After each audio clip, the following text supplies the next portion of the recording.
A very beautiful morning. Birds are sitting on a tree and feeding their babies.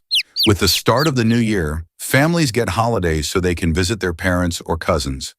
A woman inside an apartment is showing a video of a baby to her husband, which seems to be very adorable. The lady says to her husband, "Did you see how he said mama and crawls towards his mummy? He is a very smart kid." Both of them gets happy after watching the video and keep praising the child while on the other hand, a lady was cooking for them. The girl's name is Jia Han, and she is a 32-year-old unemployed woman living with her parents. The woman with the phone comes to Jia and shows her the video and says, "Look how cute my grandson is." Jia tells her mother in a sarcastic tone, "Mom, you have seen this video almost 100 times, and I also know what the kid is going to say or do next in this video." Jia's mother replies to her that I love my grandson so much that even if I keep looking at him the whole day, I will not get bored. While Jia and her mother are talking, her father takes advantage of this situation and eats some of the food that she was cooking. Seeing this, Jia gets angry and says that if you people cannot help me, then at least don't trouble me. Her father asks her why is she getting so angry. The food which is being prepared is for eating. Hearing this, Jia stops and says, "We are 3 people. Why should I do all the work here? Why don't you guys do something?" Jia's mother tells Jia that, "First of all, you are living in our house. We did not ask you for this, and be thankful that we are not taking rent from you. If you feel bad, then find a boy for yourself and marry him. There is no need to live with us." Jia's father also agrees with her mother and says, "Your mother is right. If you hate us so much, then find a boy for yourself." Saying this, Jia's father kisses her mother while she says, "Honey, please don't do this in front of her." Meanwhile, the doorbell rings, and as soon as Jia opens the door, a child comes running and hugs Jia's mother. The child who hugged Jia's mother is her younger sister's daughter, who had come to meet them with her husband. Parents ask them about their journey and welcome them. Jia's sister replies that her legs are hurting, so her husband, who was holding a baby, says, "Don't worry, babe, I will give you a massage." Jia interrupts them and says, "Little sister, it is nice to meet you after a long time." She gives her apron to her and says, "I prepared this flower apron just for you. Isn't it nice?" Jimin responds, "I'm also happy to see you too, my sister. But this apron looks great on you as always. Now all you have to do is get married this year." Jia smiles and tells Jimin again that, "Please, sister, wear this. I am asking you nicely. Otherwise, I will show my other side too, which won't be good for you." Suddenly, mother punched Jia hard on the face and said, "Just shut up." Jia angrily shouts at her mother and says, "Mom, why are you hitting me? I have spent my whole day cooking. Isn't it fair to change our shifts now? You are taking Yimin's side just because you met her after a very long time?" Yimin's husband Jinu jumps into their conversation and says, "Why are you bothering her? She is tired and pregnant with her 3rd child." Jia's father says this is a very happy occasion. We should celebrate and then order Jia to set the dining table. Seeing her family's behavior towards her, Jia comes out of the house and sits in the park and starts smoking in anger and thinks how rude her parents are. When she was sitting in the park and smoking, a guy eating packed chicken came to her and said, "You have not changed at all." Jia turns to the man and stares at him as she finds him very unusual because he was eating in the smoking zone. She asks him about his name because she didn't recognize him. The guy replies, "I'm Minchul Jin. I live next door, you childhood friend. I usually used to wear headphones, that's why you didn't recognize me." Jia thinks for some time. She tries to recognize him, and after a while, she finally remembers him. She tells him, "You are Jin, the gamer boy from our school." Jin asks, "Have I changed so much that it took you so long to remember me?" Jia replies, "Yes, I am having some difficulty in recognizing you because you have changed a lot. And you tell me who eats in the smoking area?" Jin answers, "There is no such rule that we cannot eat in the smoking area. And anyway, I am tired of eating home-cooked food." Jia starts thinking after hearing Jin, what kind of a boy is he? Jin was very shy in his early days, and because they lived in the same building, so they were childhood friends, but not by choice. So even calling him a friend is a scratch too. There is a boy in every class who does not make friends with anyone. Jin was that boy. He never talked to anyone, even those who lived in his building or around his house. After thinking for a while, Jia recognizes him completely. Now she again starts thinking that she is the black sheep in her whole family because she is 32 years old, unemployed, and unmarried woman. On the other hand, She was wondering how much the life of a bastard like Jin had changed. Maybe this is what city life is like, which is why a boy like Jin becomes a human being. Minchul Jin has become an assistant manager in a well-known software company at the age of 32 and looks decent. Overall, he was living a good life. On the other hand, there is Jia Han, who lives with her parents and sometimes gets scolded for even breathing at home, but she does not consider anyone as important as herself. She is a very lazy and arrogant girl who has no aim in life except getting married. Both are completely different from each other. Jia thinks that this can't be possible. How did a rude boy from her school become more successful than her? It would be better for her to bite his tongue and die. Then suddenly Jin asks Jia, "By the way, how is your life going?" Jia looks at him with nervous eyes and Jin asks her again, "Why are you scared? I just asked you how your life is going." Jia replies with a fake smile, "Nothing special. Tell me, what are you doing these days?" And then she slowly says to herself, "Can't he understand by looking at my condition how my life is going?" Jin replied casually that nothing special, I just work all day long, and if I get time then I play games on my gaming console, sleep and take bath. This is my daily routine, Jia said to him. Your life is going pretty well. Jin scratches his head and says, I think so too, but my parents think differently. For the past few years my parents have been pressuring me to get married. They says that this is the right time for me to get married. But marriage is not something I can do alone. You need another person for it too. And for this, they want me to register myself on some matrimonial service website. The registration fee for these kind of websites is $5,000. You know how many games I can buy with this amount of money. Hearing this, Jia says, your family is after you like crazy for marriage. Jin tells Jia that I think your family is not after you for marriage yet. Jia lies and says, yes, my condition is not as bad as yours. On the other hand, she keeps thinking how badly her family is after her for marriage. Jia thinks for a while, and then laughingly tells Jin that since we both are screwed, we should marry each other. This could be a good option for both of us. Looking at Jin, she further says that since our lives have been ruined due to not getting married is the only option for both of us to get our lives back on track. Jin looked at Jia in surprise because, apart from the fact that they studied together in the same school, they were complete strangers to each other. Seeing Jin's expressions, Jia understands that he is confused by her words, so she tells him to listen to her first and then think about it. She further says, look, you are single, I am also single. If we both get married, then it will be a win-win situation for both of us. Hearing this, Jin becomes even more tense. Seeing this, Jia laughs falsely and says, don't be serious, I was just joking. This much is acceptable between friends. That was just a joke between friends. Jin leaves the conversation without giving Jia any reply. He then asks Jia's father for permission to marry his daughter. Her father happily gives his permission for them to marry. After getting permission from their families, they marry each other. Both of them go abroad to celebrate their honeymoon. The married couple enjoyed on the beach with friends, and then they returned back to the hotel. After taking a shower, Jin comes out of the toilet in a bathrobe, scratches his head and says that getting married is a great thing.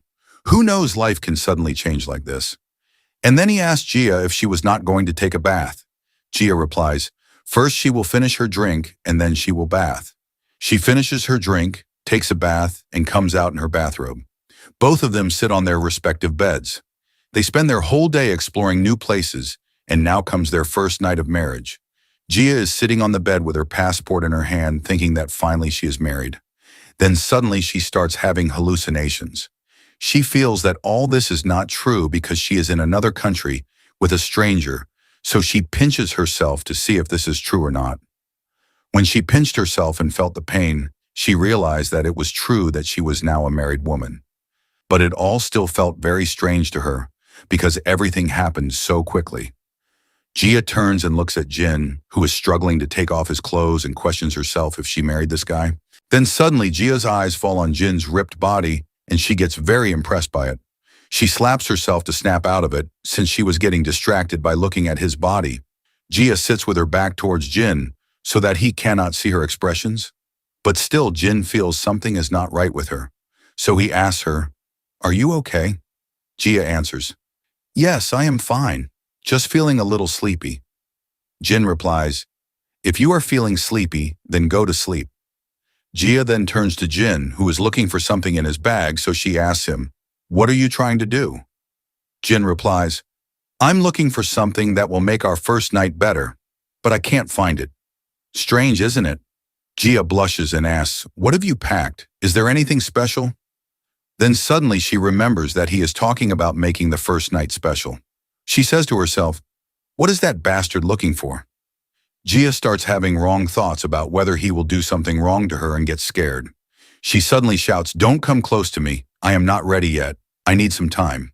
Jin looks at Gia in surprise and says, "Ready for what? I have just want to offer you earplugs." He further says, "I don't usually snore, but sometimes when I get very tired, I start snoring." And then he gives the earplugs he was holding in his hand to Gia. She looks at plugs in surprise because she was thinking about something else. While Jin lies down on his bed and says, "I'm sleepy," and bids her good night and goes to sleep under the blanket. Within a few seconds, Jin starts snoring loudly and falls asleep. Gia looks at him. What was I thinking about him? Later, she also goes to sleep after putting in the earplugs. Thanks for watching, and comment the best part of this video. In the last episode, we saw that due to some circumstances, Gia Han and Jin Minchul got married. They have come abroad for honeymoon away from their families. On the second day of their honeymoon, Gia was sitting on her bed with clothes scattered around her, confused about what she should wear to look good. She was looking for something that was fashionable and attractive enough, and at the same time it should be comfortable and mundane also. Suddenly, Jin comes out of the washroom saying, "I am ready. How much time do you need, Gia, to get ready?" Gia turns to Jin and yells angrily at him because Jin is dressed so poorly. She asks him what kind of man is he? Is he from the same planet or some kind of alien? And the worst thing about Jin is that he doesn't know what the problem is. She can't believe her eyes that he is wearing socks with sandals.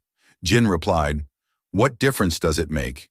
You don't know how comfortable these clothes are, and another thing, no one is going to notice them." Gia says, "I have already noticed them. Everyone will definitely notice them, and I can't see you like this." Gia holds his ear and takes him for shopping. After reaching the mall, Jin selects some clothes for himself while Gia stands outside the changing room while Jin tries on clothes.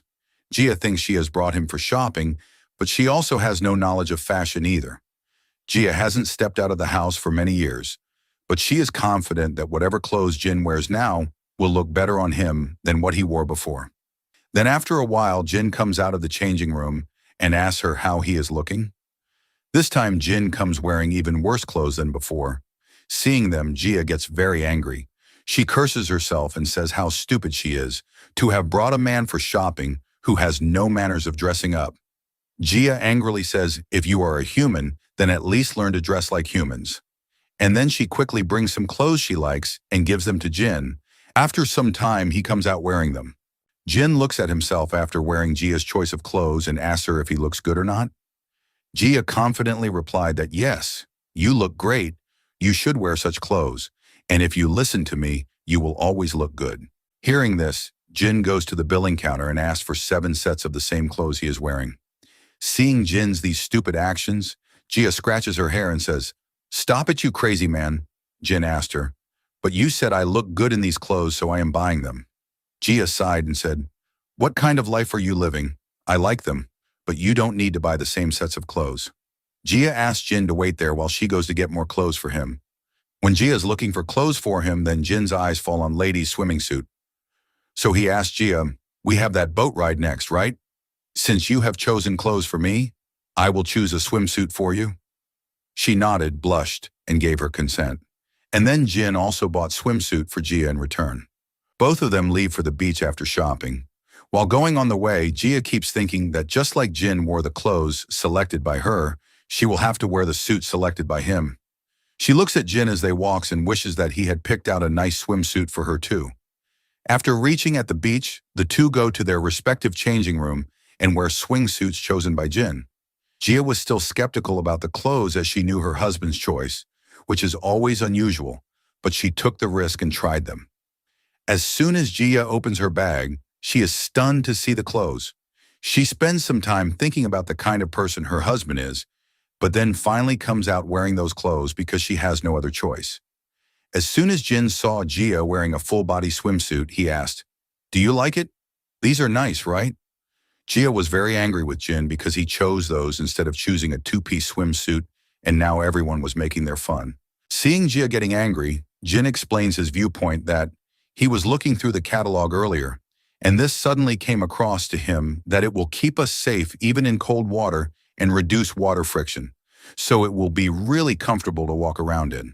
Jin feels very proud of his choice, as if he has accomplished something great. Hearing this, Gia thinks she has married a madman. Gia lovingly tells him that Jin, we are married and on our honeymoon. Just look around and see what kind of clothes people are wearing. At least you could copy them. Pointing at the people roaming around there, she says, how different we are looking from these people. Why do you think everyone is wearing things like that? Jin replies quickly and says, perhaps those people might be feeling hot. Gia responds to him, you are absolutely right, Jin. People here have taken off their clothes because it is so hot. I think we are the only people who are not doing that. Gia screams in anger as she cannot express how embarrassed she feels, and how will she enjoy the beach now when everyone is staring at her. But still, Jin somehow convinces her and takes her for a boat ride. While the two of them are enjoying the boat ride, Gia realizes that Jin's choice may not look good, but it is comfortable to wear, protecting them from the cold water and any skin rashes.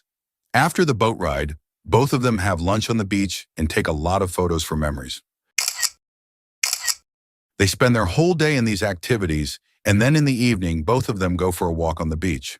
After walking for a while, Gia sits down on the sand and checks her phone to see what else they can do to make their trip more memorable.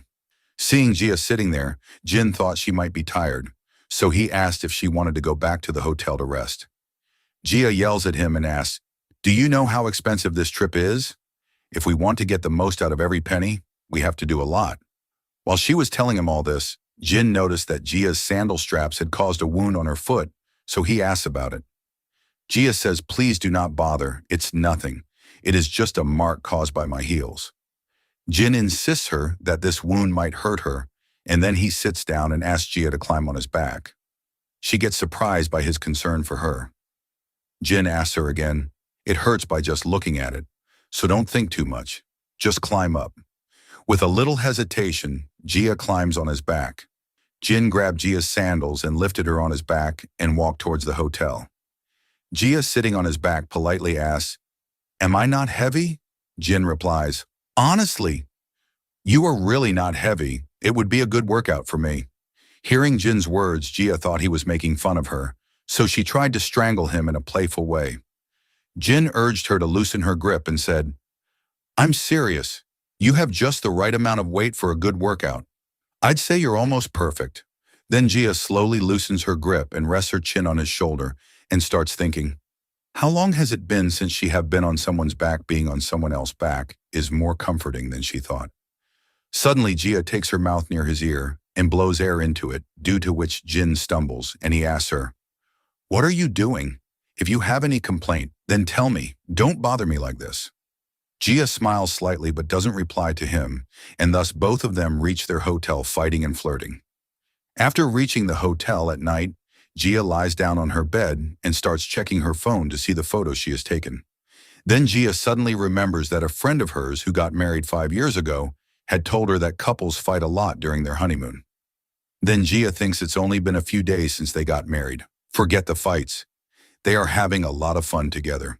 She knows she is having a great time, and it has been a while since she had this kind of fun. She was so happy that she wanted to stay there forever. Then suddenly the moment comes to Gia's mind when Jin asked her to climb on his back. This moment was very special for her because something like this had never happened to her before. She feels shy thinking about this moment and hides her face in the pillow. Gia says to herself, how casually he asked me to sit on his back. At that moment, I thought my heart would explode, and I don't understand why his back was so broad. He was quite warm also. And then slowly, Gia pulls her face out of the pillow and looks at Jin, who is sleeping on the bed next to her. Gia is surprised to see how Jin is sleeping, as he is sleeping with his eyes blindfolded and drooling continuously from his mouth. Whatever respect or like Gia has developed for Jin, it all diminishes and reaches a very low level when she sees him sleeping. Then she lies down, consoling herself and thinking that her honeymoon was quite good, and quietly falls asleep. Thanks for watching and comment the best part of this video. After their sweet, bitter honeymoon, Gia and Jin returned back to their homes. At Gia's home, her mother had cooked a lot of dishes, and there were boxes lying around in the apartment. Gia found it unusual, so she asked about the food in boxes. Gia's mother reminds Gia that before she married Jin, she promised them that she would move into his apartment, and regarding the food, she said that she is happy with her daughter's marriage, and hence she has cooked these dishes for her as a gift. Gia slowly remembers that before going to honeymoon, they had said something like this to convince her family for the marriage. When she was compiling all this, her parents came to her and said, "My little daughter, go and live a happy life. You can do this." And then they slowly push her out of the house. Now Gia understands why her mother was cooking all these dishes. She packs all her stuff, takes the courier van, and leaves. Gia was very sad to leave her parents. After arriving at Jin's house, she suddenly remembered an old cartoon theme song, which says, "It's okay to make mistakes because you're not an adult yet." She didn't know what it meant at the time, but she understands now. It meant you're completely screwed if you make mistakes as an adult, because her one mistake of asking Jin for marriage completely changed her life. Her parents kicked her out of the house. She only knows a few things about Jin, and now she has to live with him. Jin also has his own conditions for letting Gia stay with him, so he proposes to make a contract between them. There were already many things going on in Gia's life, and now this contract issue made her even more irritable, but she has no other option, so she agreed to this contract. Gia took the contract paper in her hand, and after thinking for a while, she also started mentioning the things she wanted to include in the contract, just like Jin was doing. After some thinking and writing, they both complete their contract. Jin asks Gia if she has completed her contract forms, to which she replies yes. Then Jin says that on the count of 3, the two will show each other their forms. Jin's contract states that Gia must quit smoking, not to worry about the rats in the apartment, and that if she has any questions, she can ask him without hesitation.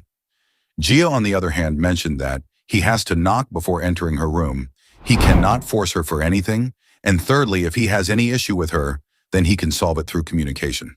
After seeing the conditions written by Jin, Gia gets agitated at the point where he mentioned that she should quit smoking, so she asked him how dare he is to ask her to quit smoking when even her father cannot ask her to do so.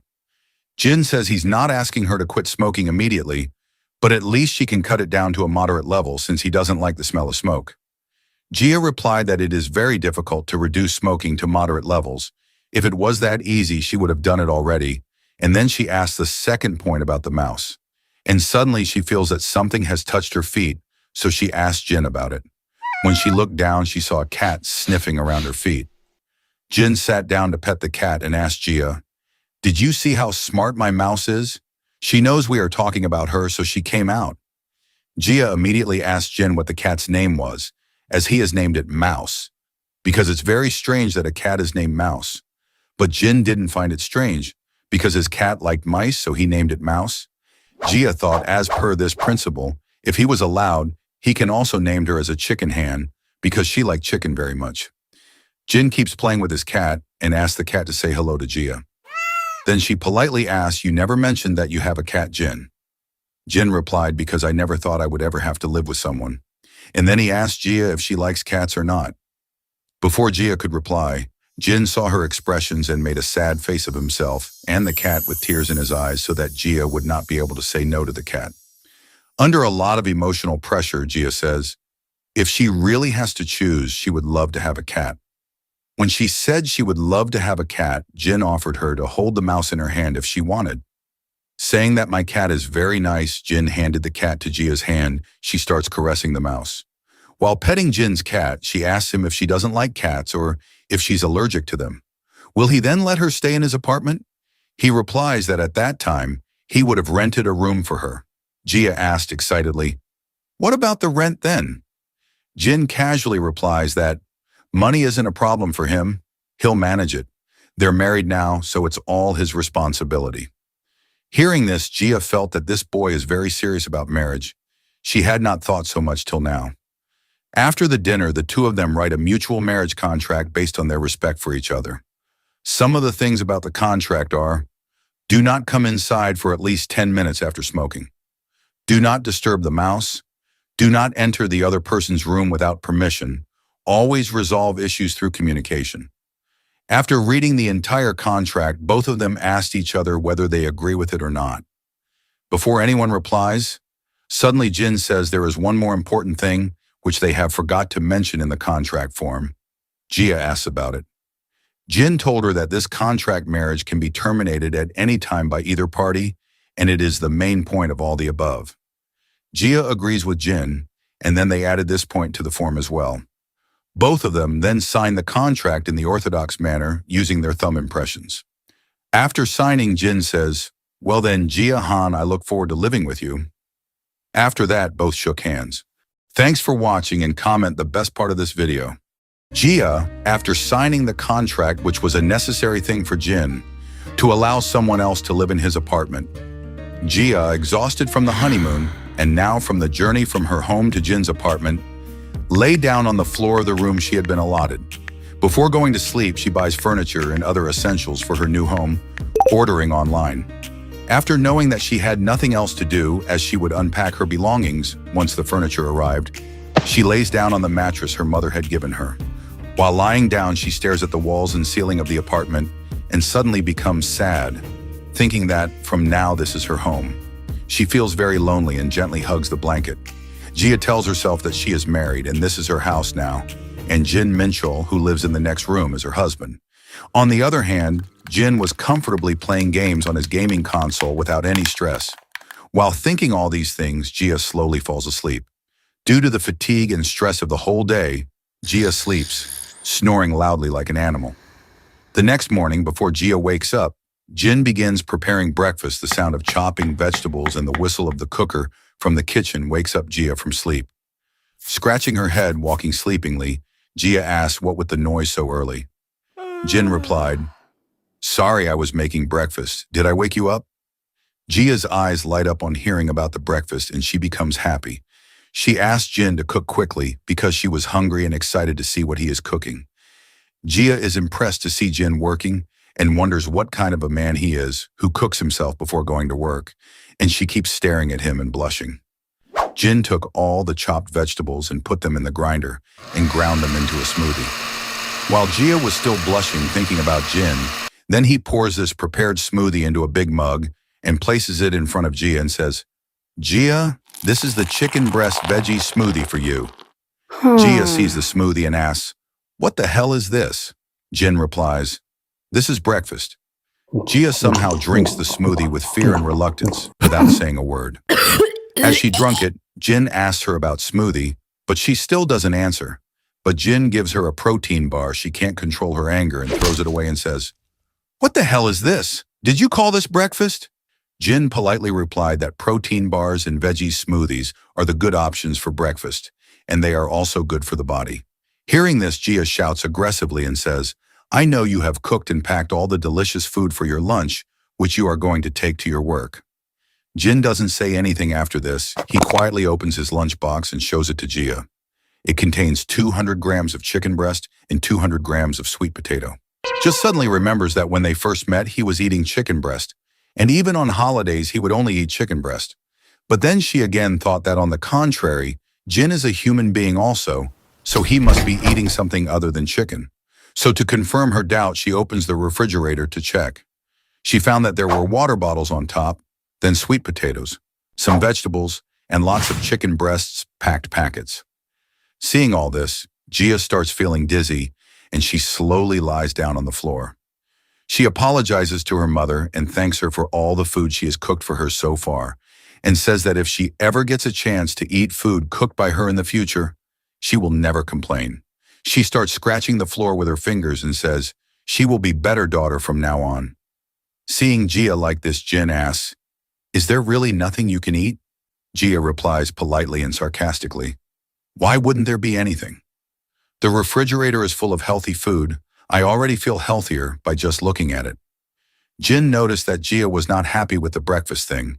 Even though she was hungry, she had not eaten a bite, so he asked her to bring breakfast from outside. Hearing this, Jia gets up and asks, can she go out for breakfast alone? Can she really do that? Jin replied, "What do you mean, of course you can go out and eat? For me, this is all I need to eat, but there is no compulsion for you to eat it. Feel free to eat whatever you want. Gia gets up wondering what she was thinking. Just like her mother who used to force her to have breakfast at home with the family, it has become a sort of habit for her. After eating his breakfast, Jin put on his bag and starts to get ready for the work. Seeing Jin getting ready, Gia asks him what he is getting ready for. Jin replied, he has to go out for work. Gia yawns and says, bye, have a nice day. Jin gives her a look. Gia asks him if he doesn't feel jealous of her, that she gets to spend her whole day at home while he has to work outside. Jin denied that there is nothing like that. Gia shouted then, why are you giving me that look? Soon I will also find a job for myself. Do you still think I will remain unemployed forever, like I was on the first day when we met? Jin again denied that he did not intend to hurt her feelings in any way. After hearing it, Gia's mood swings. Suddenly she says, okay, then have a nice day. Come back soon. See you for the dinner. Jin gets confused by her behavior. He asks if she's sure, if he can leave now. She nodded yes and then smiled sarcastically. As Jin left the apartment, Gia screamed out loud with joy, laughed and said she'll enjoy being unemployed as long as she can.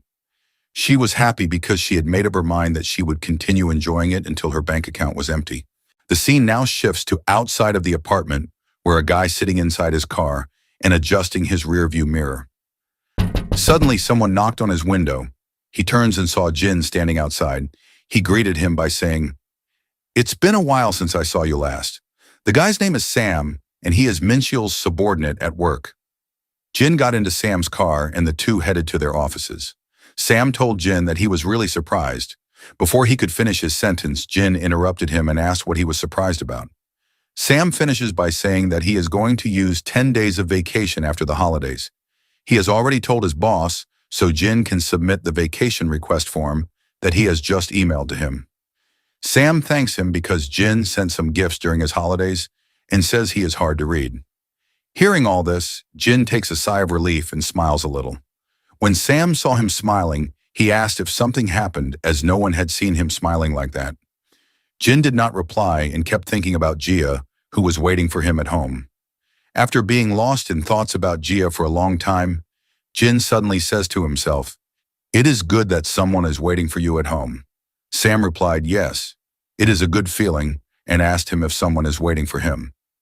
Jin replied without thinking, yes, my wife is waiting for me. Sam was shocked to hear this, and he suddenly applied the brakes. Car skids. Jin somehow maintains his balance. Sam asked in surprise, is he talking about some game?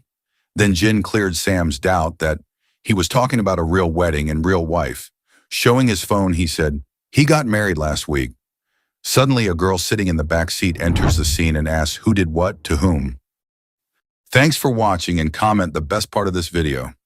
Two childhood friends who got separated, grew up, and destiny brought them together unexpectedly, and circumstances were such that they had to get married with each other. Now, everyday new challenges come up in their bittersweet married life. After letting Gia go out to eat, Jin leaves for office, and on the way, he tells Sam about his marriage. As they reach the office, Sam tells everyone about Jin's marriage, and everyone congratulates him in their own way. Jin thanks them and tries to avoid the situation by saying he bought souvenirs for everyone. Some of his co-workers praise Jin, saying that marriage has already made him a new man. One of Jin's colleagues says that he should have invited them to the wedding. Jin tried to control the situation by saying that it all happened at the last minute. It was a small, simple wedding attended only by family members. They keep asking Jin questions about his vacation and honeymoon. Sam, who is part of the conversation, suddenly remembers that he has a coding assignment from yesterday, so he leaves the conversation midway. He tells himself that the deadline for this task is not today, but he is determined to finish it all by this evening. Suddenly, someone put a hand on Jin's shoulder and said, Sam, can we talk for a moment? He completely freaks out. This was the same girl who came with Jin and Sam in their car, Maria. She is Jin's senior manager in the office. She pulls Sam into the storeroom. Maria strangles Sam. Crying and screaming, she asked, you said you were sure Jin was single. He wasn't dating anyone, so how did he suddenly get married? Meanwhile, Sam requests her to let go of his neck and let him go. Considering his request, Maria let go of his neck and grabbed his collar and shook him and asked him to tell her how all this happened. Sam loses his senses after this abuse. On the other hand, sad Maria, who was 33 years old, completely lost her control after knowing this because she loved Jin very much. Maria is a genius girl currently working as a senior manager in a tech company, the most beautiful girl in the eyes of her parents. When she won the math Olympiad as a kid, she wanted a guy who was tall, smart, caring, mature, and polite. When she got admission into science high school at the age of 16, her demands decreased. Now she wants a boy who is taller and smarter than her. By the age of 22, Maria had completed her graduation in computer science, but she still hadn't found a guy. She wanted nothing more than a guy she could depend on. Now at the age of 33, she has become the youngest woman to become a senior manager in an organization. Now she just wants a guy for herself, nothing more. A few days ago, she faced the most embarrassing moment of her life when she went on a blind date with a 40-year-old divorced man with 2 kids. Maria faced further embarrassment when this news spread among her coworkers. This incident completely broke her, and she was at the lowest point in her life. She devotes herself completely to work because there is nothing else to do in her life. Once when she is working late at night, she starts yawning due to sleepiness. She tries to sleep, but the thoughts of finding a perfect boy for herself keep coming to her mind. She asks herself what specifically she is asking for. At that moment, Jin suddenly came to her, gave her an energy drink, and asked her to check over his task. She looks towards Jin, and at that particular moment, she made up her mind that Jin Minchul is the perfect guy for her. Maria then shares her feelings with Sam. Sam is a person who likes to set people up with each other. He works part-time as a matchmaker, and in return, he usually gets a delicious meal from his client. Sam was quite confident about Jin and Maria's case, as he was Jin's friend since college days. He felt he knew him very well. So Sam proudly tells Maria that it is a piece of cake for him. She can start looking for wedding venues. He promises Maria that she will marry Jin, and he will help her in this. He completely assures Maria that she will only marry Jin. Now when she suddenly finds out that Jin got married, all her dreams and hopes are shattered. She cannot control her anger, and she attacks Sam. After a while, when Maria's anger subsides, she leaves him. Sam puts an ice pack on his neck and asks himself, how is this possible? How can a guy like Jin get married? He was a man who had no interest in girls. Then Sam shows his biceps to Maria and says that all this is because of following Jin's instructions. Not only does he not look at women, he doesn't look at anyone at all. Maria asks with a sad heart, then how did this happen? Sam consoles Maria and says, don't be sad.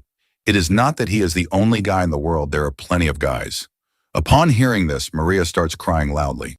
In all this commotion, the day ends and Jin leaves for home. While Jin is busy with his phone, Maria and Sam follow him. While they were following him, Sam asked Maria if it was necessary to follow. Maria replied that she wanted to be extra sure with stuff like this.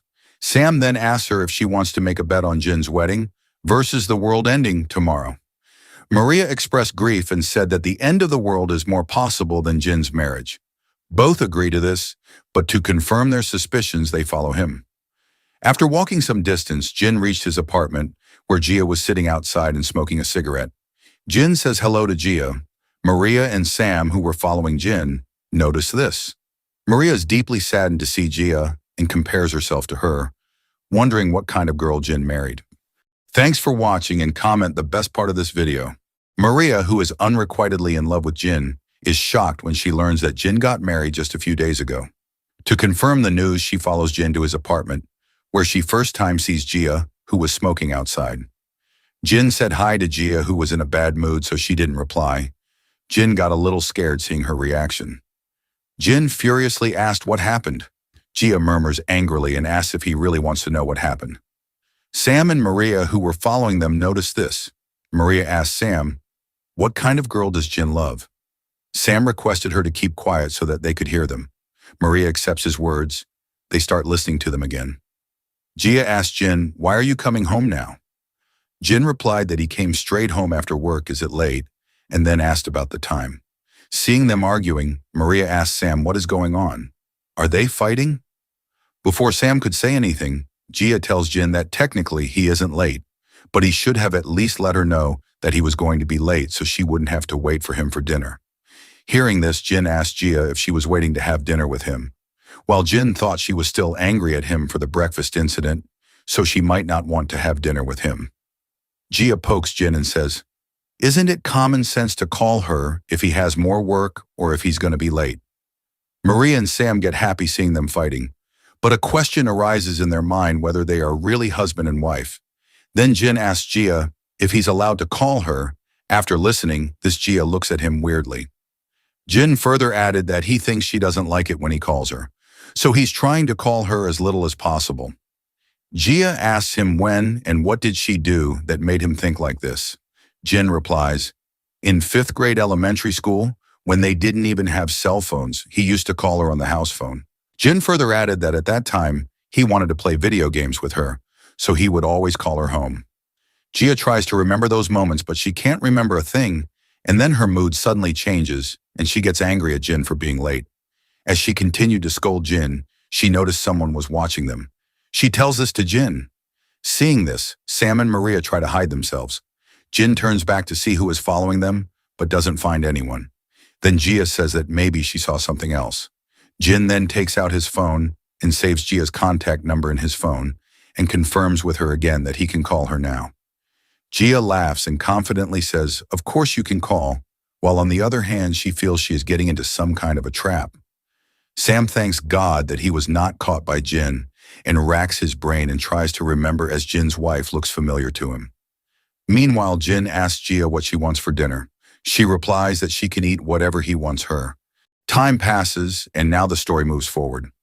After dinner, Gia was brushing her teeth and thinking that even the monkey at the zoo must be eating better than this, as the dinner menu was chicken breast. Same as breakfast and lunch. Then she tries to recall Jin's 5th grade thing that he has told her earlier, but she doesn't remember anything. She says to herself that how can anybody remember something that happened 20 years ago? At midnight, Gia, sitting on her bed, running fingers through her hair and kept trying to remember about the past. Slowly, she remembers that Jin was the boy she used to hang out with all the time in preschool. They were of the same age and same class and were very close to each other at that time. Their parents go to office together. They were from the same neighborhood. That is why at that time they were teased for being together. Gia's female friends teased her as Mitchell's girlfriend. Teasing from friends was the main reason for their separation. After these teasing incidents, whenever Jin called Gia to hang out together, she always refused. This teasing issue becomes so big for Gia that they even after getting admitted in the same middle school, where Jin tries to make things right between them, and he tried to be friends again, but she always ignored him. Gia feels very embarrassed remembering all this. She starts cursing herself for behaving badly with Jin. Then Gia suddenly checks her phone to see if Jin has called her after their wedding. She found out that he didn't call her even once. He only messaged her twice, which was only about their marriage and vacation. Gia feels bad for being rude to Jin and says to herself that if she had known from school days that he was so serious about her, she would never have done that to him. She felt very cruel and thought of asking him for forgiveness. While on the other room, Jin was checking his phone. He searched something and then sent it to Gia. As soon as the message came through, she checked her phone and smiled when she saw that Jin had sent her a screenshot of the food he ordered online. Gia wonders how Jin knew that chicken feet soup was one of her favorite dishes. Suddenly, she enters Jin's room to find out how he knows so much about her. Seeing Gia, Jin says, "Hey, I thought you were the one who said we shouldn't barge into each other's rooms without permission." Gia replies coldly, "Oh, I forgot to knock. Excuse me, are you happy now?" After this, Gia showed him the contract form and said that we have clause 5 of our contract in which it is written that if there is any issue, then we will discuss and resolve it. She further said that she has an issue which she wants to resolve. Thanks for watching and comment the best part of this video. After getting scolded by Gia for being late, Jin orders Gia's favorite food. As soon as she finds out about this, she barges into Jin's room to resolve an issue, which frightens Jin. Jin had also ordered cold beer with the food, which arrived on time. Gia gets happy seeing the dinner menu and forgets what was on her mind. She appreciates Jin and the delivery company because the food was hot and delicious while the beer was as cold as ice. Jin asks her about the problem she wanted to share and confirms if he did something wrong again. Gia says, "Leave all this and tell me whether you have manner or not." Jin gets scared while Gia points to the beer and says, "How can you think it's not okay to drink alcohol with chicken feet?" Jin replied, "So is your issue about food again? Can it wait till morning?" But Gia is Gia. She doesn't listen to him. She keeps saying her own thing, that after their marriage they both never sat together, and there hasn't been any proper conversation between them, so she wants to talk.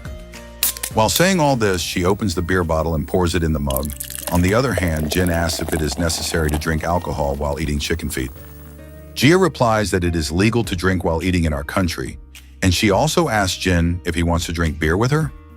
Jin clearly refuses. Hearing a straight-out no from Jin for the first time creates an awkward moment for her. She politely asks the reason for it. Jin responded by showing off his muscular biceps and said that this is the reason, and he doesn't want to lose the muscle he has gained.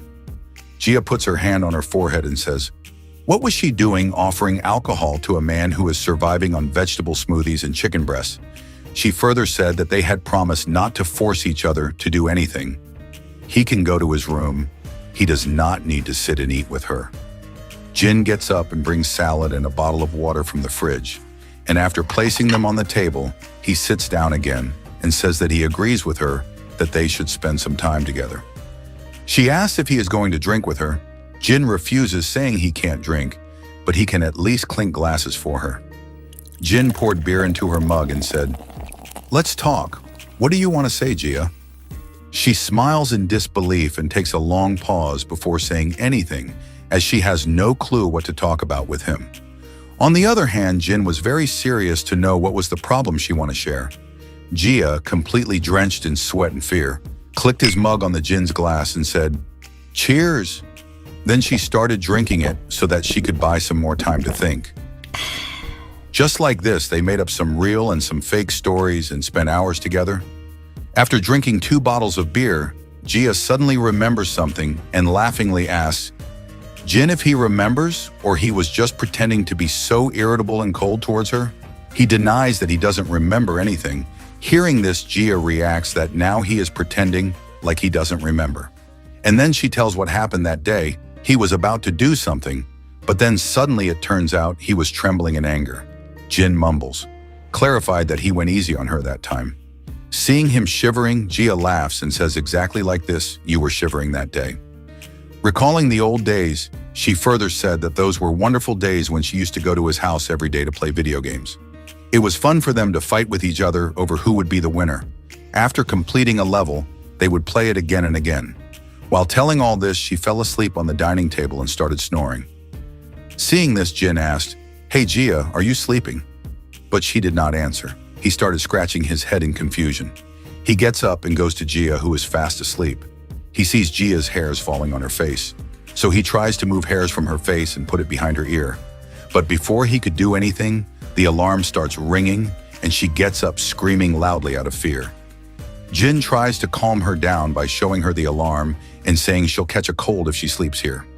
He asks her to go to her room to sleep and says he will clean the dining table himself. Gia gets up yawning and thinks alcohol affects her badly, as she hasn't had it for a long time, so her tolerance has gone down.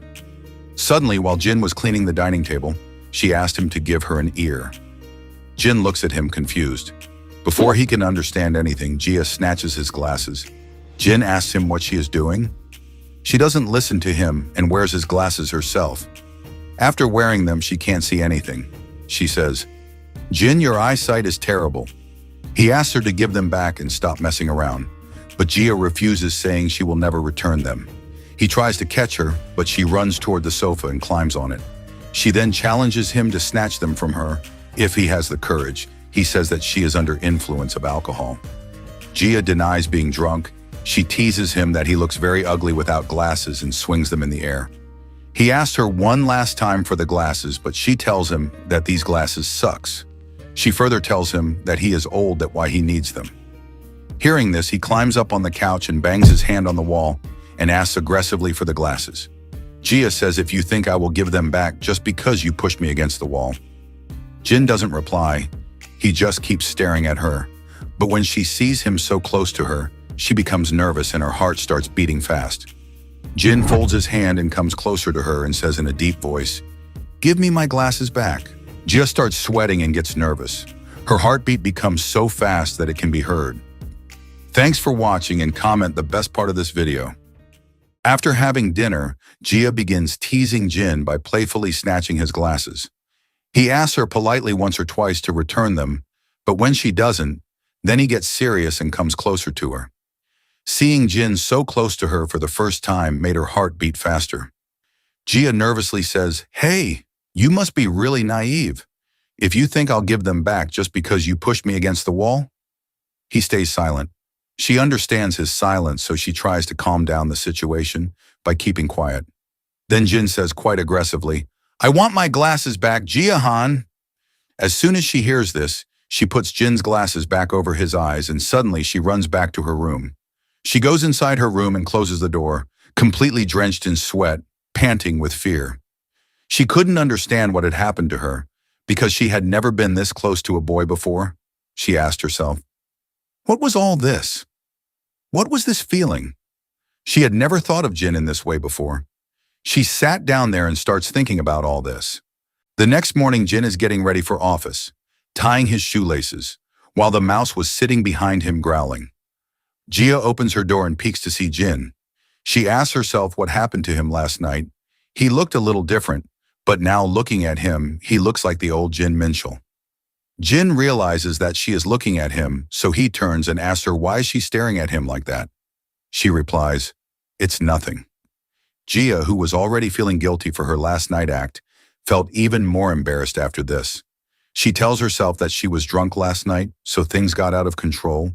Otherwise, she had teased him many times before. She explains to herself that if she has done something wrong, then she can admit, apologize, and move on. It is not right to live in such despair anymore. She gathers courage and turns towards Jin and says, "Hey, Jin." As soon as he looks at her, Jia's voice stops. She is unable to say anything and starts trembling. She tries a lot, but no word comes out of her mouth. She asks herself what is happening to her. She just wants to apologize to him, but why is she not able to do it? She tries very hard, but she's not able to do it. In the middle of all this, Mouse sitting in the hall started meowing. Seeing it meowing, Jia also starts meowing towards Jin like a cat. Seeing this act of hers, Jin gets surprised that what is she doing? Along with him, the mouse too gets surprised. She becomes very confused and sad because of her act, as this act was shameful for her too. The scene now shifts to Jin's office where he narrates the entire incident to his only friend Sam. After hearing Jin's entire story, he came to the conclusion that Jin's wife had meowed at him early this morning. Jin nods yes. Then Sam asks him, is he deliberately trying to spoil his mood so early in the morning? Is he just boasting about how happy married life is? Jin replied that he didn't know much about girls. While Sam had a lot of dating experience, he hoped he knew about girls' moods. Sam then asked if he told anyone else about this, like manager Maria.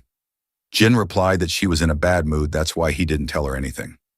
Sam took a deep breath and said that from now on you won't tell anyone anything. He told Jin that maybe his wife was being sweet to him by meowing at him. Jin said that they are not that close to each other that they can joke like this with each other. Sam replied, but she is your wife, Jin. And then he took out his comb and fixed his hair. And then he confidently says, whatever happened, now you have come to the right person as I have a doctorate degree in loveology. He further added that most of the time, the more complex the problem, the simpler the solution. It is like when there is a problem with your computer, the first thing you do is reformat it. Jin listens as Sam gives him further advice. After taking advice from Sam, Jin returns to his apartment after work. He knocked on the door. Jia opened the gate smiling. He thinks this is the right moment to impress her. She's in the right mood. Jin remembers that Sam had said that if you don't understand anything about girls, then just agree with them and do as they say.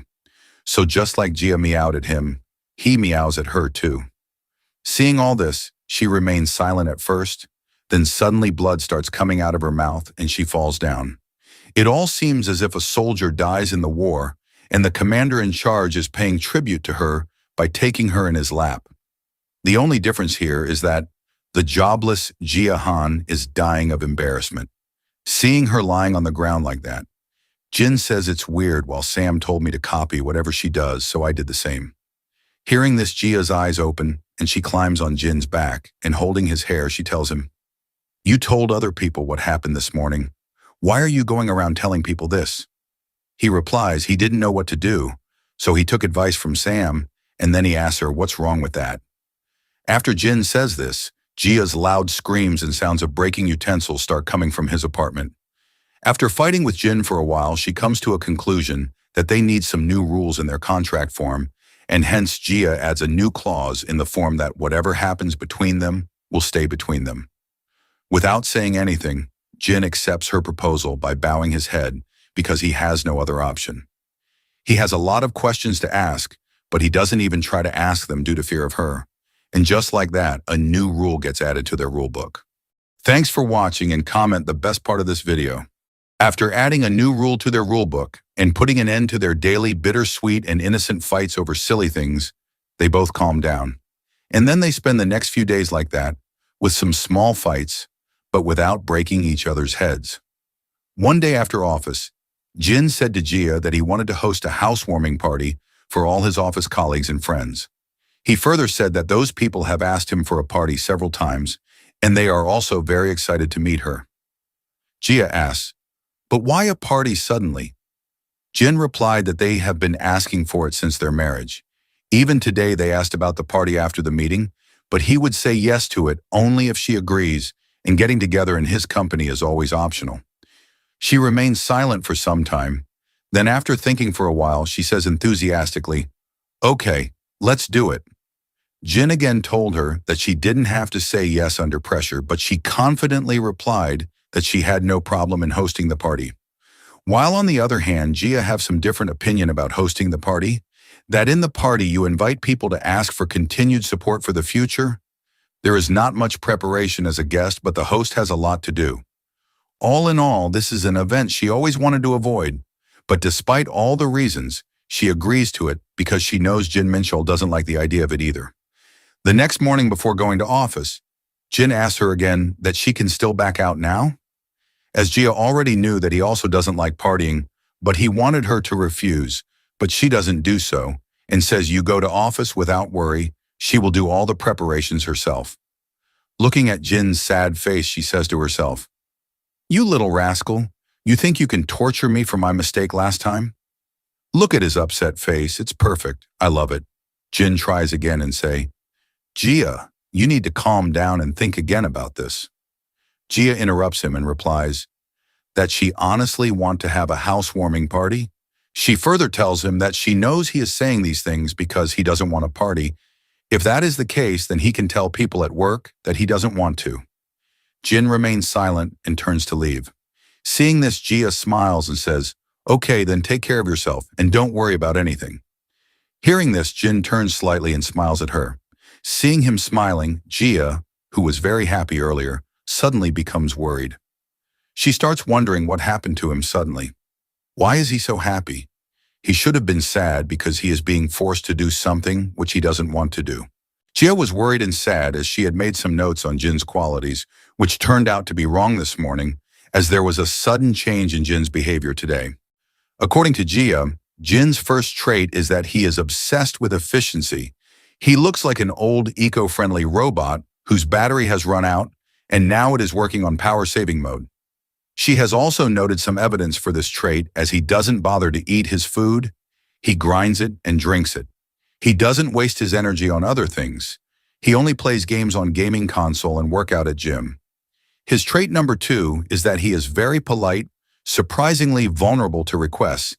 If you keep on pressing him, he will finally give in, as he never refuses any of Jia's requests, and after the honeymoon he only wears the clothes she chose for him. So as per these traits of Jin, she observed, there is no doubt that he did not want to have a housewarming party, but he could not refuse it either, as he can't refuse. He was trying to use Jia's refusal as an excuse for not throwing a party, which she completely understood now. Then suddenly a thought comes to Jia's mind as to how Jin will address her in front of his office friends as wife, girlfriend, housemate, or as a spouse, because it was kind of embarrassing for her. Then she thought that whatever it is no more shameful than her past when she used to live with her parents. With this thought, she prepares herself for the party preparations.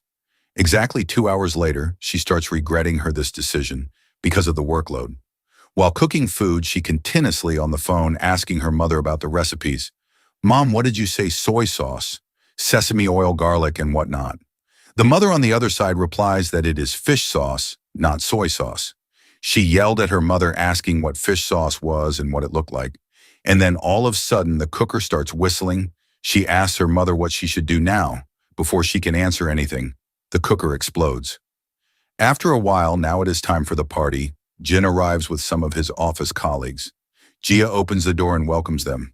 At the same time, she whispers in Jin's ear that he must treat her very well for now. He replies that this is why he doesn't want to have a housewarming party.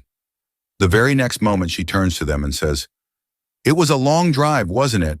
You all must be tired, so let's go straight for dinner." There were many dishes on the dining table. Seeing them all, the guests became happy. Noticing the reaction of the guests, Jia smiles and says, "It's not much, but please enjoy." Hearing Jia, Sam says, "What are you saying? The whole table is full of food. It can break at any moment." While on the other hand, Jin was quite surprised to see her efforts for the party. After freshening up, they start eating and compliments Jin that they are jealous of him as he gets to eat such delicious food every day. Jin says, "This is also my first time that I am eating such tasty food." Before he could say anything else, Jia pinches him and says that he is very kind. That is why he is saying so. Seeing them both like this, everyone starts laughing. All of them have a lot of fun while enjoying the food. Thanks for watching and comment the best part of this video. After dinner, everyone drinks, talks, and spends happy moments with each other. Sam, who was sitting next to Maria, asks in her ear, "Are you satisfied now?" She looks at him, but he further asks her if she has fully understood about Jin and Jia, that they are married now and living happily, or is she still suspicious about them? Maria doesn't respond to him. Probably she was in shock. She quietly washes the dishes with Sam. After washing the dishes, she suddenly hits Sam with her elbow, as if she wants to say something to him. He understands what she wanted to convey, so he requests her to stop elbowing him. He clears his throat and says, "Hey, everybody listen. I have something to tell you. This is your company's mascot, Sam Chow." Before he could finish his talk, one of his office colleagues mocks Sam by saying that he has prepared something for such a time as well. Because Sam is one of the employees who has the most presence at company functions, he is a certified entertaining host and has the sharpest language skills in the company, so everyone knows about him. Sam ignores his co-worker's comment and says, "Now that we're all settled, I thought it would be a good time to get to know our weird Mr. Jin a little better. Shall we begin?" Drunk Jia shouted, "Yes. Start it. Let's know something about the awkward Mr. Jin." Sam took it as a yes and added that if you guys have any requests or questions for Jin, you can write it down. Hearing this, everyone starts hooting their names as they were curious to know about Jin. Sam smiles as he knew this was going to happen. Then he asked the newlyweds, "There may be some tough and daring tasks or questions for you. Is it okay for you guys?" Jia confidently replied that they are ready for everything, while on the other hand, Jin was quite curious as he knew his teammates. Taking their confirmation, he checks his iPad for questions. First on the list, he searched for the request from manager Maria. After finding her name, he opens her requests and is surprised to see it because she asked if these two could kiss. After reading this, Sam remains stunned for some time. Jia asked enthusiastically, "Tell me, what is our first task?" Sam stays silent for a while and then says, "Let's skip this one," as he was also uncomfortable asking them to kiss in front of everyone. Hearing this from Sam, Maria angrily looks at him and pulls his pants and asks him why he skipped her request. This time he did not respond to her. On the other hand, Jin takes the chance to gently ask Jia if she is okay. Jia immediately replies to him that she is absolutely fine. Jin tells her that he thinks they might ask about some things that might be sensitive to her, and reminds Jia how upset she got the last time when he shared some of their personal things with Sam. This is the reason why he was worried for her. Jia confidently replies that they are legally married now, so they should at least pretend like a happy couple in front of them. It will be best for them and will cause least headaches in the future too. Jin agrees with her. She further elaborates that they should be more flexible for situations like this and answer them as much as it takes. After this, Jin gets an idea to add a new clause about the flexibility in their contract form. In the middle of all this, Sam appears once again and says that our next request is from our assistant manager, Jinya Kim. Reading her request, he says, "Are you guys ready? Because this is also quite personal, as our assistant manager would like to ask you when, where, and how did Jin propose?" Both were stunned to hear the question because in their case, no one proposes to anyone. It was a kind of deal for both as they want to get rid of the pressure of their family to settle down with someone. Seeing them speechless, Sam says that if you guys can't answer, you have to drink a whole glass of beer, and then he starts the countdown. Gia was racking her brain to think what to reply, or should they skip this one? Before she could say something, all of a sudden Jin starts speaking that he was eating chicken breast in the smoking area that day, and she just proposed to him out of the blue. Hearing this, Gia is left speechless, and all the guests start teasing Gia. Instead of answering, she tries to recall what happened that day. She remembers that she was sitting in the smoking area when Jin came over eating chicken breast. After a little conversation, she actually brought up the topic of marriage first, and Jin got agreed to it. Well, if seen this way, the truth is that it was Gia who proposed. Having come to this conclusion, Gia avoids answering those people and quietly picks up the glass of beer and drinks it. Sam is stunned to see Gia's action and asks everyone to clap loudly for both of them. While Gia softly tells Jin, "I will deal with you later, my dear husband."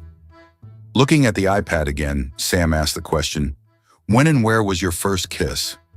Hearing this question, Gia again gets a bit worried as they haven't done it yet, and if she says that they kissed for the first time on their wedding day, that is a lie because they both denied it by gritting their teeth on that day.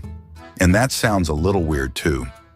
Keeping all these things in mind, she tells herself that it would be better to drink beer this time too, so she silently picks up the glass of beer and starts drinking. Suddenly, Jin says that our first kiss was in kindergarten when we were 5 years old. Hearing this, all the beer falls out of Gia's mouth.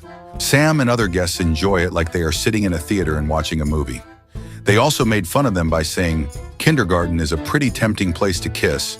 You guys are childhood friends, that's cool." While Gia aggressively asked Jin, "When and where did I kiss you?" he replied innocently, "Don't you remember when we were 5 years old and you were known as the smooching ghost in kindergarten? Because at that time you could kiss anyone walking around."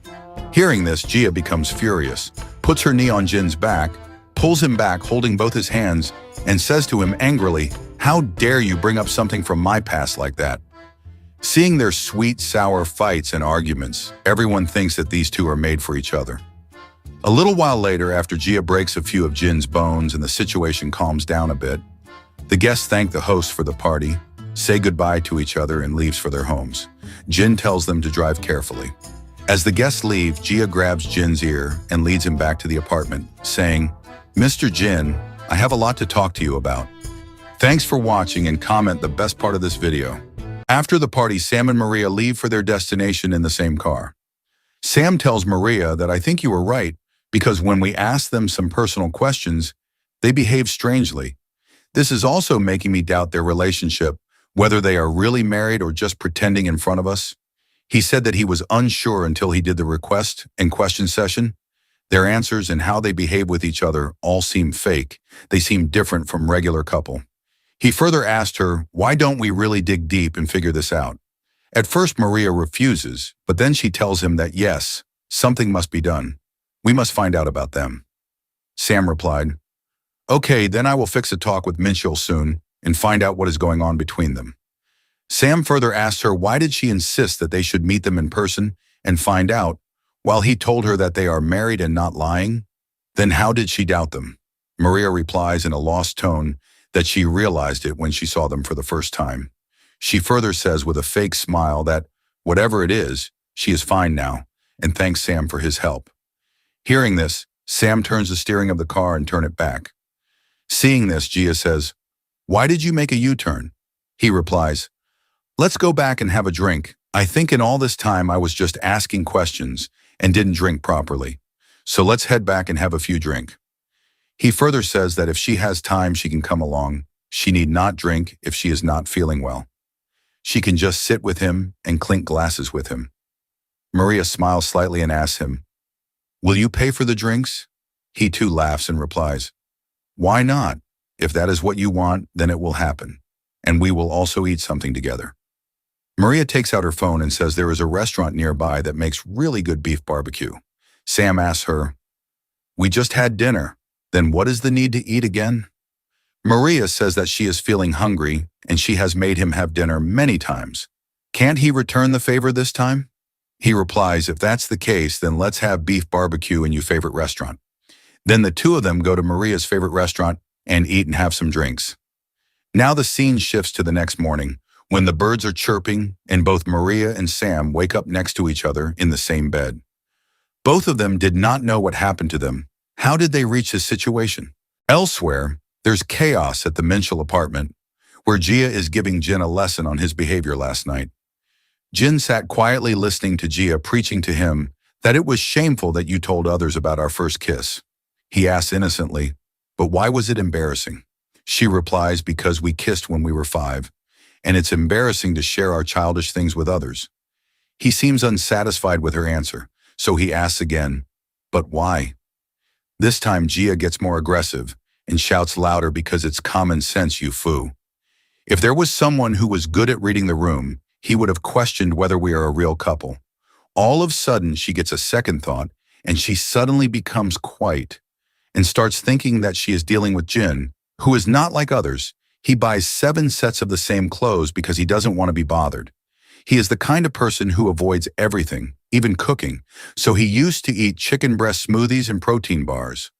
While Gia was thinking all this, Jin starts to playing with his pet cat and says, "Mouse, did you see your daddy getting scolded? Can you go and play somewhere else?" While Gia explains to herself that she was wrong to think that it was even possible to have a normal conversation with this bastard. She tells Jin again, "Whatever happened, but it's taboo to tell people that our first kiss was in kindergarten. Let's choose another time and place if you really want to share it with someone else." But Jin is Jin, and still he asks her, "But why can't we tell that our first kiss was at the kindergarten?" She replies, "Didn't you see how people reacted yesterday? What kind of couple has their first kiss in kindergarten? And if we're going to be specific, it wasn't even a kiss. It was just a peck on the cheek."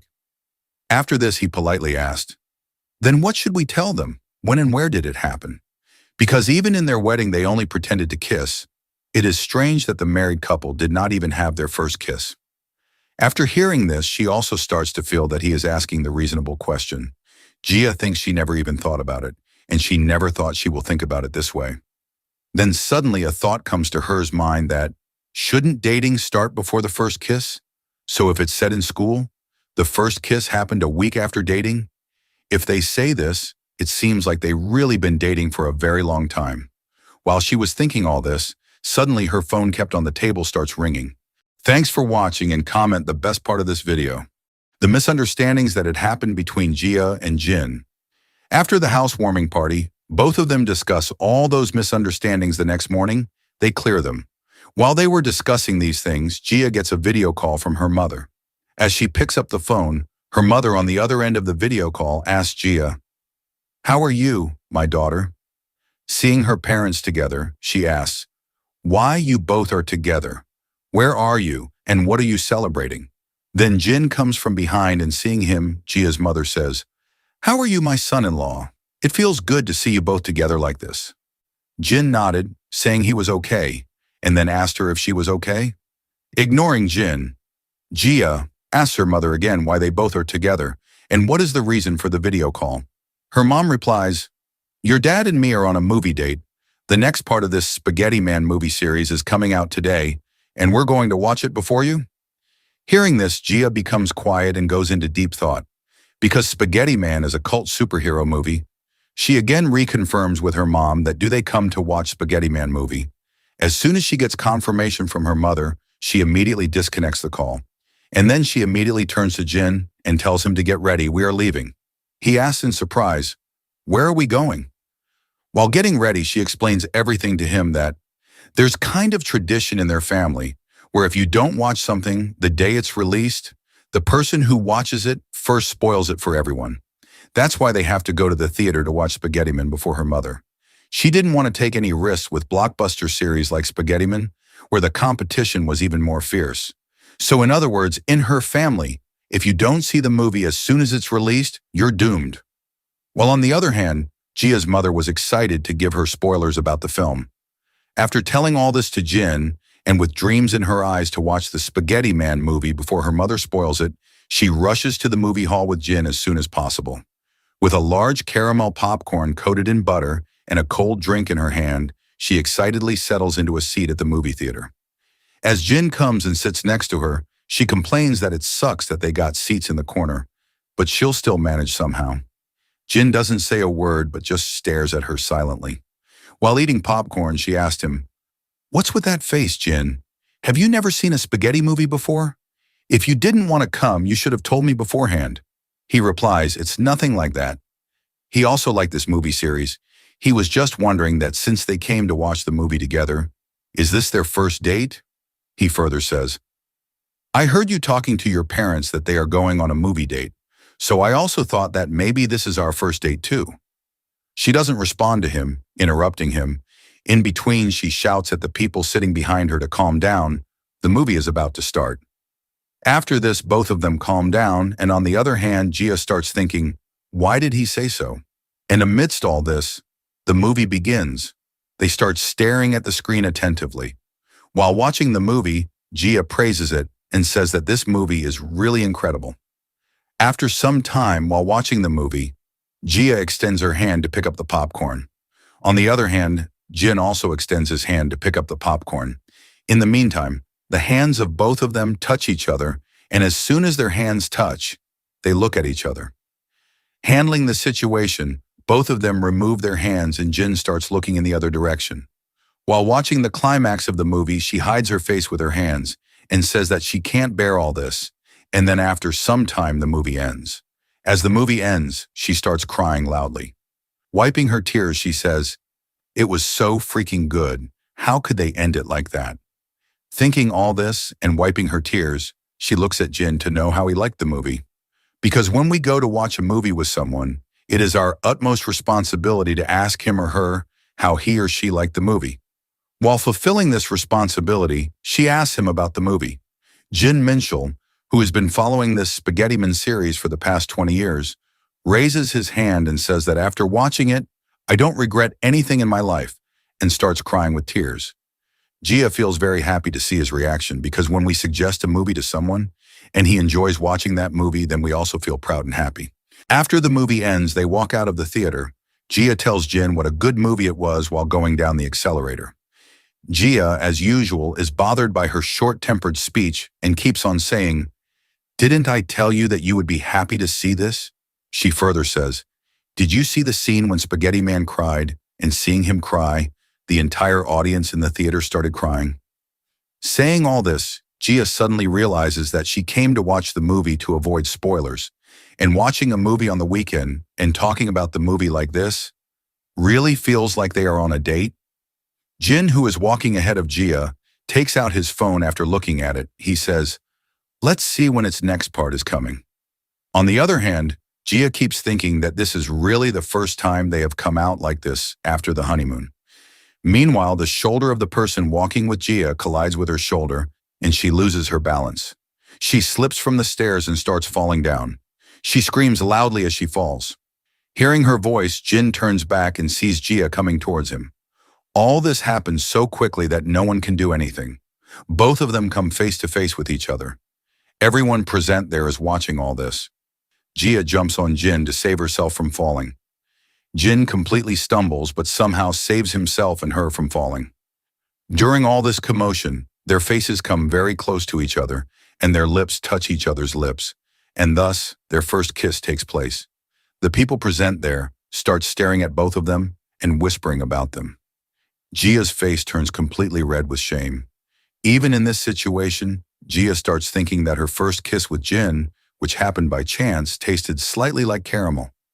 Seeing both of them in this situation, a child who had come there with his mother says, "Mommy, look! Those two are doing a piggyback ride all backward." His mother hides his eyes with her hand and says, "Don't look at them. They're dirty." Upon hearing this, both of them move away from each other. After all this, Jin gets so nervous that he becomes unable to think of anything due to nervousness, and he keeps holding Gia in his hands and starts panting due to nervousness. Gia softly tells him, "You can put me down," and hearing this, he does the same.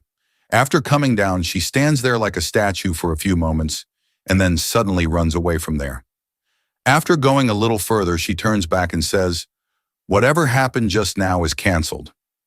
Jin stares at her in surprise and she adds, "Don't you know about the 3-second rule?" Jin still remains silent, as if he doesn't know anything, and then she starts to explain in detail that if you cancel something within 3 seconds, it doesn't count. Like you can eat food that's fallen on the floor if you pick it up in 3 seconds. And after saying this, she dashes away from there, while Jin keeps calling her name, but she doesn't listen and runs away. Thanks for watching, and comment the best part of this video. After the accidental kiss between the two, and after telling the way to cancel it, Gia runs away from there. Upset, shocked, and embarrassed by what happened, Gia sits in the smoking area, where she was wondering what has happened to her. She had never expected this to happen. More than the kissing incident, Gia is bothered by the fact that the method she have told him to cancel it was very childish, and she was feeling very embarrassed thinking about it. Because in their childhood days, they used to follow the 3-second rule. Thinking about all these things, Gia smokes many cigarettes. She is also worried about how will she face Jin now. Then after a while, Jin comes there, and smelling the cigarette smoke, he asks, "Gia, have you smoked cigarette?" She doesn't respond and continues staring at him like a statue. He understands Gia's reaction and tells her, "Even if you have smoked, it is okay. At least air your clothes out of smoke." She stands like a statue while Jin puts his hands on her shoulders and starts pushing her towards the exit. After a while, Gia turns her face back and asks Jin, "Are you okay with our kiss?" Jin replies with great innocence, "You canceled it in 3 seconds, so it never happened." Gia tries to ask something again, but Jin interrupts her and says, "Would you like to have lunch or just go home?" Gia makes a face and replies, "Do whatever you like," and then they stop at a restaurant on the way to have lunch. Both of them order their favorite food, and after some time the food arrives on their table. Gia is still thinking about all those things. On the other hand, Jin starts eating his food very comfortably. Seeing him, she starts wondering what kind of a person he is. So much has happened between them, and he is still behaving as if nothing has happened. While Jin was eating his food, which was chicken breast with cold water as usual, Gia kept staring at him. Seeing Gia like this, he asked her, "Do you want to say something?" Gia changes the topic and says nothing special. "I was just thinking, you are eating chicken breast here too." After lunch, the two head back to their apartment. Walking down the street, Gia is still thinking about all those things, while Jin, on the other hand, is leisurely walking towards home using his phone. Gia turns around to look at Jin, who is casually working on his phone, and thinks maybe she's the one who's overthinking all of this, because whatever happened between them happened unknowingly. Gia tries to free herself from this dilemma and thinks that she is now 32 years old, and even if their lips touch each other, so what? They are a married couple. When Gia was thinking about all these things and trying to come out of the situation, then suddenly Jin says, "Hey Gia, I can't take this anymore. I have to get this off my chest." Gia looks at him in surprise while Jin continues to speak that it was more than 3 seconds since our lips touched. To be precise, I remember it was 5 seconds. Hearing this, Gia starts sweating and her heart starts beating faster. Jin smiles and says, "Why don't we make this our first kiss? We were already making fake stories about our first kiss in the morning. Wouldn't that be perfect?" Jin continues speaking and Gia keeps smiling listening to him. And then suddenly there is a loud slap sound. The scene now shifts to Jin's apartment, where he is sitting shirtless and the slap mark is on his back, which looks like an old Picasso painting. Seeing this scene, it was clearly visible that Jin had been slapped on the back, and the hands that did the slapping belonged to none other than Gia. Troubled by the situation, Jin questions himself as to what he has done wrong. On the other hand, Gia runs away from the situation and goes to her sister Jimin's house to live with her. Both Jimin and her husband Jinu are surprised to see Gia suddenly at their home like this. Before they could ask her anything, Gia herself smiled and said that she has come to stay with them for a few days. Hearing this, both of them, despite not wanting to, laugh a little at her words to keep her happy. But Gia did not come to their home just like that. Before coming to them, she had asked many questions to herself.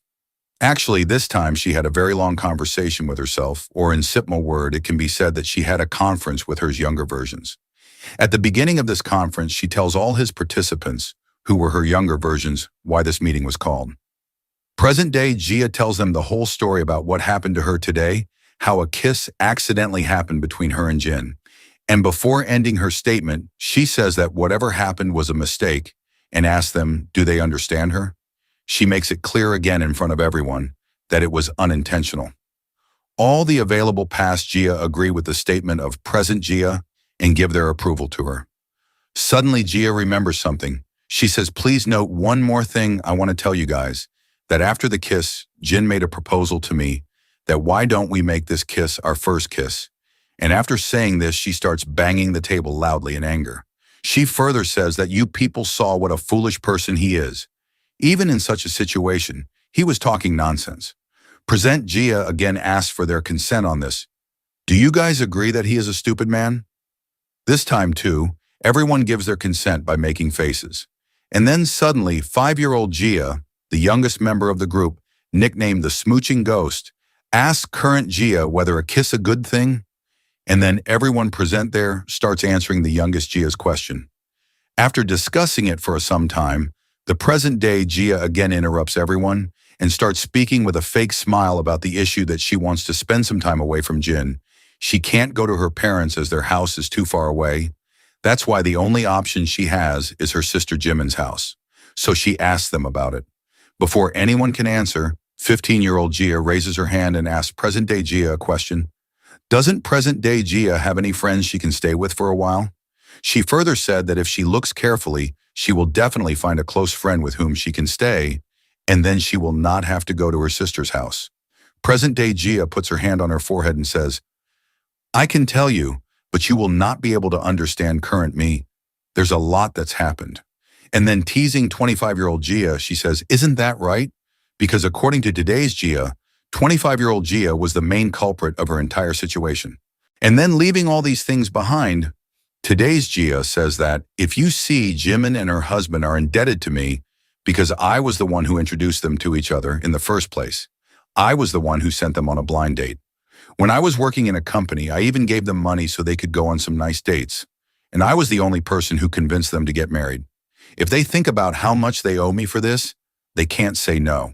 And thus, after convincing all the versions of herself and taking their consent, she comes to her sister's house. Thanks for watching and comment the best part of this video. After talking to her younger versions and taking their consent, Gia decided to go to her sister's house. As soon as Gia reaches her sister's home, she finds her brother-in-law Jinu standing at the gate with the children. Gia gives the present to her brother-in-law, which she has brought for them, and asks, How are you, brother-in-law? Jinu smilingly replies that there was no need for all this.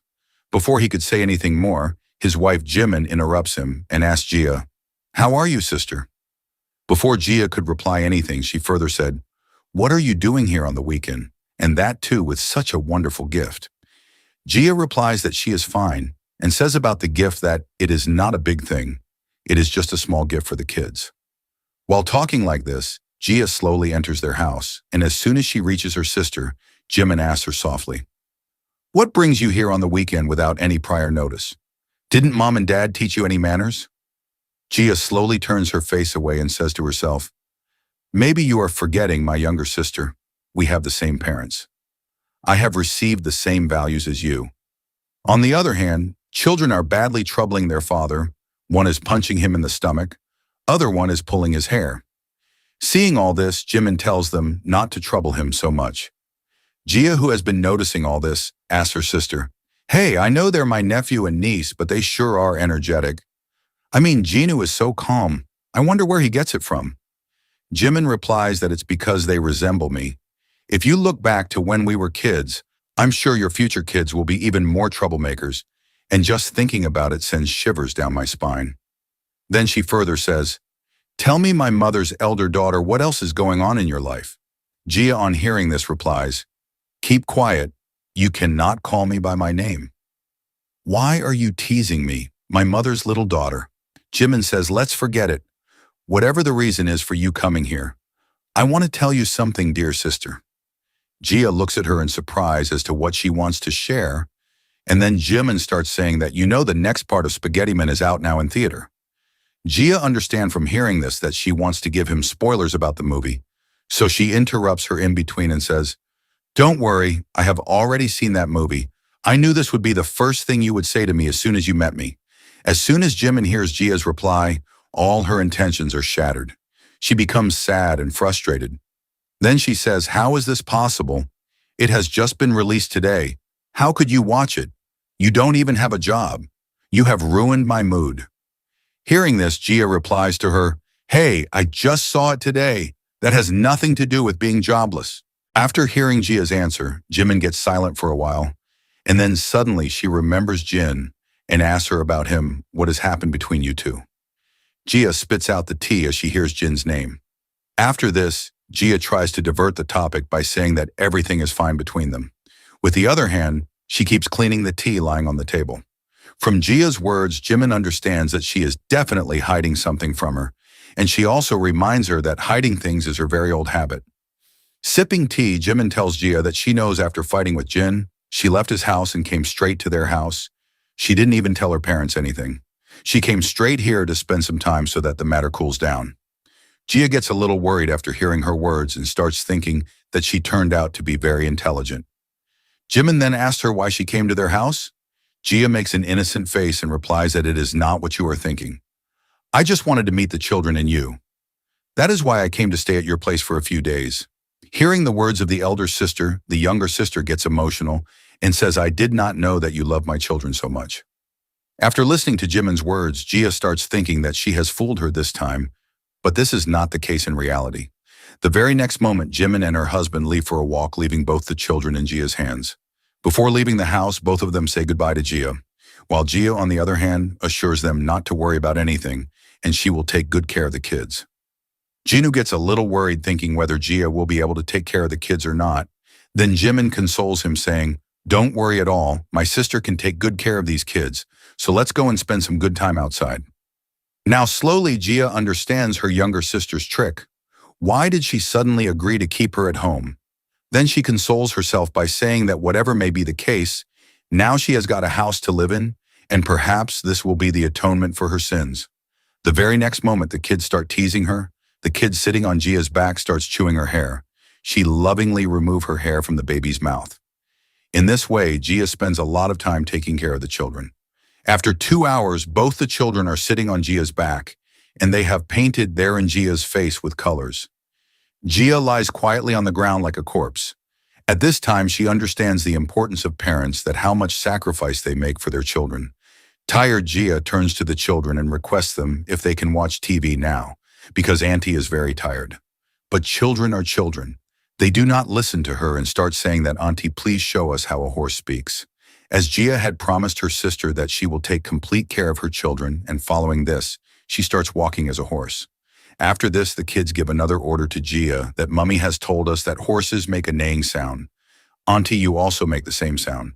Before she could make the horse sound, suddenly the doorbell rings and Gia thinks she is saved, else these kids would have driven her crazy. When she starts going to open the door, the children cling to her feet. They hold her feet, stop her from going, and start saying, "Show us the sound of a horse." While trying to free her feet from the children, she says, "Leave Auntie's feet, kids." The delivery person has come to the gate. She has to see what gift he has brought for them. She somehow reaches the gate, wondering which delivery man must have come at this time. She opens the gate and sees Jin standing at the door with a gift in his hand. As quickly as Gia opens the door, she closes it just as quickly when she finds Minchul standing outside the house. Gia, standing behind the door, starts wondering why Jin has come there, and her heart starts beating fast. On the other hand, Jin keeps knocking on the door continuously. Standing near the door, Gia keeps wondering nervously that how did Jin know that she have come here, and has he put a tracker on her? Gia, who is worried about the situation and drenched in sweat, is thinking all this when Jimin's elder daughter Yoonji comes to her and asks her, "Auntie, who has come outside?" She replies to him that he is a strange person who is looking for an address. He is a dirty person. And then suddenly Yoonji pulls out her phone and shows it to Gia and asks if it's the same person. Gia was shocked to see the photo because the photo Yoonji showed her was of Jin. Yoonji smiles, showing the phone, and says, "Mommy told us that this man will come to our house and there is no need to be scared of him because he is our uncle and he is bringing good gifts for us. Hearing these words, Gia understands what kind of game her sister has played with her. Thanks for watching and comment the best part of this video.